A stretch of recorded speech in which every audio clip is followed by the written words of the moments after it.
Olá! Dia desses eu fui assistir a 11ª temporada de American Horror Story. E assim, eu sempre gostei muito da primeira, quarta temporada, a segunda pra mim tem todo o meu coração. Mas o que eu queria comentar é o que eu acho que dessas últimas temporadas, principalmente após a sétima ali, foi a que mais me prendeu, tanto que eu assisti toda em um dia. Assim, em um dia mais ou menos, né? Porque passou da meia-noite e eu tava assistindo. E é coisa que eu não costumo fazer, porque eu não gosto de fazer. E principalmente depois da 10ª temporada que eu tinha assistido e meio arrastada, que... Vou falar um pouco da 10ª temporada, porque eu achei extremamente confuso, porque ela é uma temporada que são duas histórias diferentes, e eu não entendi por que tipo, não fizeram temporadas separadas, e na verdade, pra mim, ambas as histórias poderiam ser filmes, entendeu? Tipo, não precisava de tudo aquilo. Assisti porque eu queria saber o que acontecia. E porque eu não conseguiria assistir a 11ª se eu não assistisse a 10ª, mesmo elas não tendo correlação. Tá bom, deixa eu. Voltando pra 11ª temporada, gente. Por que assim me prendeu tanto? Porque eu acho que a principal questão era que a gente terminava um episódio, tipo, com um ponto assim completamente, pera, calma galera, o que aconteceu aqui? Vamos entender. Aí eu queria assistir o episódio seguinte. E é muito interessante, né, o tema abordado, assim, é extremamente relevante, importante, e eu acho que principalmente pela situação de quando a série foi lançada. Então eu vou fazer um resumão, que é uma série, a série passa nos anos 80 e foca muito na comunidade gay, principalmente, tá? Não é tipo na comunidade LGBT, é principalmente na comunidade gay mesmo. E principalmente porque tem ocorrido desaparecimentos e falecimentos, desaparecimentos e mortes de muitos homens gays, e a polícia meio que não faz nada, né? Mas, ponto, isso já é uma coisa que infelizmente é paralela entre aquela época e a atual, né? Mas um outro ponto é que em dado momento também é falado sobre um vírus que uma médica ela via em animais, foi, né, encontrado em animais, mas também principalmente em um vírus raro que estava se tornando constante em homens gays. Posteriormente a gente entende que é o HIV que ela está falando, né? Enfim, e também é algo que realmente teve um crescimento, inclusive não tenho certeza agora se é algo que ainda está em alta, digamos assim, né? Mas que realmente é algo que é necessário um cuidado e que é importante que as pessoas lembrem desse cuidado, né? Mas eu gostei muito da série, até, na verdade, a revelação.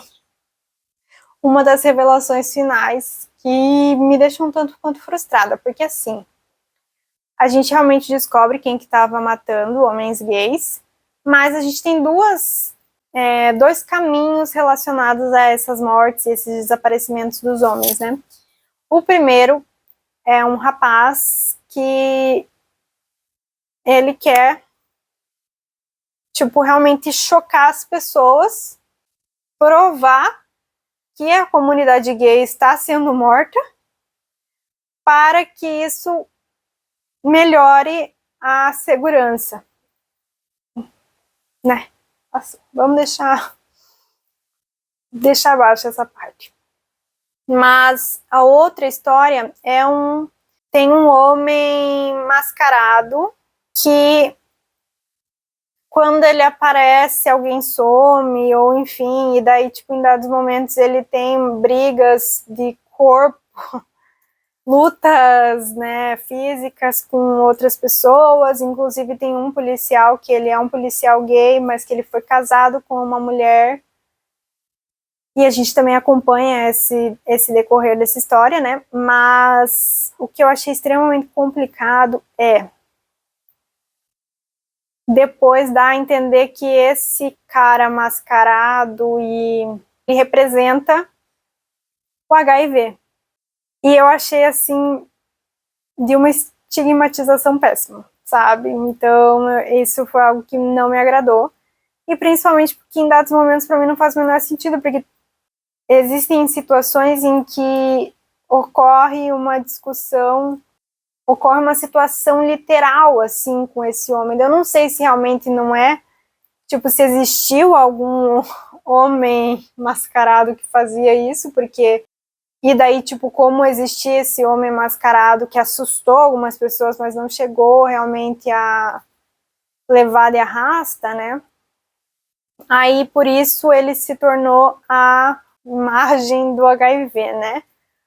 Mas, enfim, então essa parte eu não achei confuso e não gostei muito se realmente ele é só a representação do HIV, mas eu acho que é porque...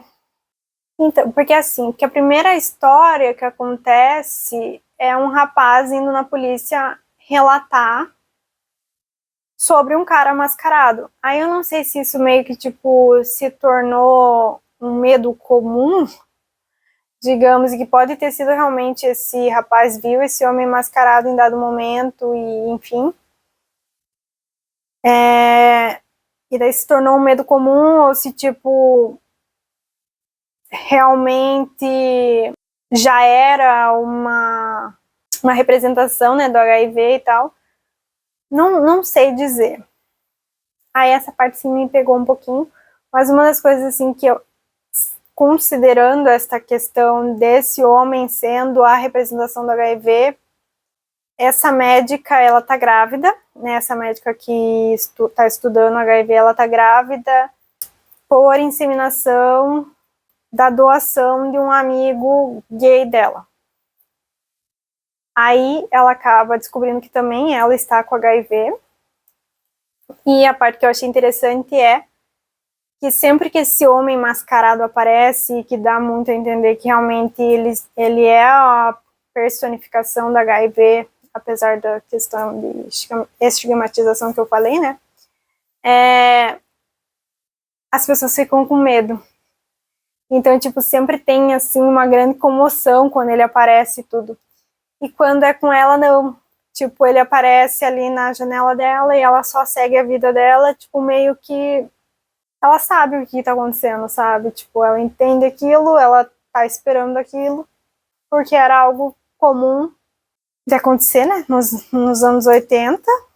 Depois foram desenvolvidos medicamentos, né, que ajudam a manter a contagem viral baixa. Então, as mortes relacionadas a isso diminuíram. Não é um vírus que foi erradicado, né? E eu sei que recentemente houve uma crescente novamente das infecções pelo HIV. Então, eu acho que por isso que a série foi feita nessa época, sabe? Foi feita recentemente tratando essa questão. Mas eu acho que faz todo sentido ela ser tratada nos anos 80, porque realmente é muito mais amplo e mais intensa, né, do que recentemente. Mas, enfim, não altera os fatos de que a prevenção deve se manter.